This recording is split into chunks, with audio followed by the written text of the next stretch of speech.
Duke just said that they reviewed Wendell Carter Jr.'s eligibility and says there's no problem, so that's a non-issue in their mind. And it seems a similar situation. Tell me if it's any different involving, other than they're not at school anymore, Bryce Johnson and Tony Bradley at UNC. Is that any different in your estimation?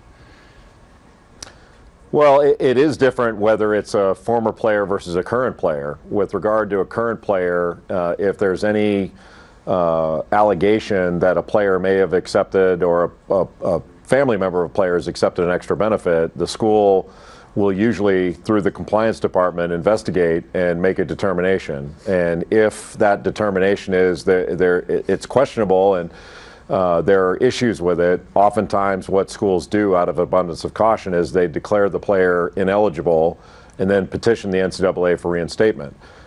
In the case of Duke, they did their investigation and determined there was no eligibility issue, and said that they've been working closely with the NCAA, so there's no reason to declare anyone ineligible without an eligibility issue. If it's a former player, there's certainly less of a sense of urgency to make that determination in an investigation. And then it's obviously a much different issue with Dennis Smith Jr. in terms of the dollar amounts we're talking about. Also a former player, but what is the winding road that this may go down, you think? It's hard to say with regard to a former player. The former player has no obligation to cooperate with the school in any investigation or with the NCAA. So it really just depends. We've had cases before where former players were alleged to have accepted extra benefits. They didn't cooperate, and there was nowhere for the school or the NCAA to go. So the investigation basically ran into a dead end. So it's just a determination of whether there is sufficient evidence to conclude that an extra benefit was had, and whether the school used an ineligible player in competition. Yeah. And what's your guess about the motivation of why this was leaked and the information in the form that we're seeing it was leaked? I don't know what the motivation was. Obviously, the motivation on the part of reporters is to report the story. So I don't see any problem with motivation there. This information, to my understanding, is under a protective order, so it was leaked. Now, whether it was leaked by the prosecution side, the FBI, or defense attorneys, I have no idea. So there could be a number of different motivations. Oftentimes with information, whether it's wiretap, government information, in a case, that would only be made public in the course of motions practice, pretrial motions, or at trial, or if there are additional charges brought in the case or against others. It's a bit unusual for it to happen this way, but that's a separate issue from the NCAA learning of something and an NCAA investigation. So those are two different issues. Yeah, I guess I just found the timeline, because the initial Yahoo reports were if this information was ever unsealed, and then, you know, not less than a week later, we've got actual concrete of sorts information. That could very well be that that the reporters were told of information that were in those evidentiary documents, and later on got access to those documents and reported it. I don't see any problem here. I don't know of any problem with the reporting or motivations behind the reporting. But you would certainly question the motivations of people who, if it still remains under protective order, and I believe it is, who would leak information that would be sensitive in that regard. Yeah, that's certainly what I was driving at. Nothing to do with the reporting of it. Coach K, I think it was in his preseason press conference, I asked him, I said, do you think there's any good that can come from this, all this, you know, black eye that college basketball is taking in terms of advancing the conversation about player compensation or any of those kind of eventualities? What's your take on that? Well, I think it's an opportunity for the NCAA and the member institutions to have a meaningful dialogue and discussion about whether these rules make sense. And I don't know that most people understand this, but in order for these not to be crimes, there need be no change in federal law.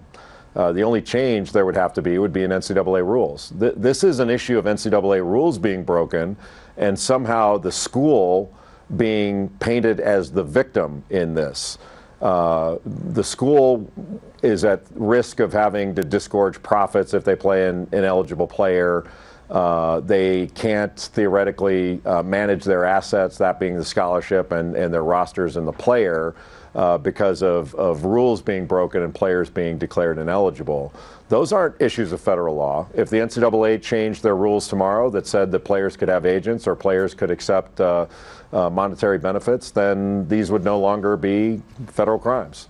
So I do think the NCAA would be smart to take a look at what we're doing here and whether this is all worth it. In order to, maybe we should have rules changes. I happen to believe there should be, but I don't get to make the rules. The NCAA does. So I think that would be a good place. It would be a good time to reevaluate exactly what we're doing in this multi-billion-dollar enterprise. But there's another issue here that Mark Emmert, the president of the NCAA, formed a commission on basketball, as if this problem of players being paid and agents paying players and the like it stops at basketball, and that's absurd. I mean, players have been paid for decades upon decades, not only by boosters but by agents, and they've been paid in football. We've had this so many times it's impossible to count over the years in football. So the idea that basketball has this corruption problem and the corruption problem doesn't exist in football, you would have to be painfully naive or painfully stupid to believe that that was the case. So I don't think it's really visionary to have a commission in basketball and to leave football out of this. I think that's sort of naive. And just one more question for you. Both Kay and Roy Williams were kind of steadfast in their belief that, this stuff coming out today is just one agent, which would lead many to believe that it's rampant what's going on in this regard. But they both said this is not a rampant issue. What's your take on that? Well, it depends what you consider rampant. The idea that only one agent is in this business and is trying to procure talent and pay talent and all that, that's not the case. We had issues of agents paying players. What pops to the top of my mind is Marcus Camby back in 1996. These things have been going on forever. We like to paint one and done as being the evil that has led to all this, but it's not. Reggie Bush was paid by an agent, his family, in the early 2000s. This has been going on for a long time. It has nothing to do with one and done. There's no such thing as a one and done football player. And football players have been paid by agents before. In fact, in 2010, Martin Blazer, who's really at the center of this entire FBI investigation, was paying North Carolina football players. And that's not an issue with North Carolina. It's an issue in sports in general. So it's not an idea of basketball being a problem. It's college sports and moneyed college sports. This is a money issue. And college sports can't pretend it's not about money. This is a multi-billion-dollar industry that's professional in every way.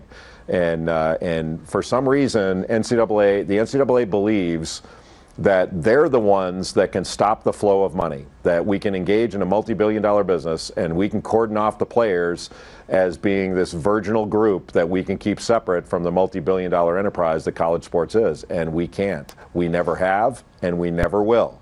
And we can go back to 1905 when this all started, when the NCAA started. The NCAA was formed in scandal in 1905. It has continued in scandal ever since. And it's not scandal because this is not normal human behavior.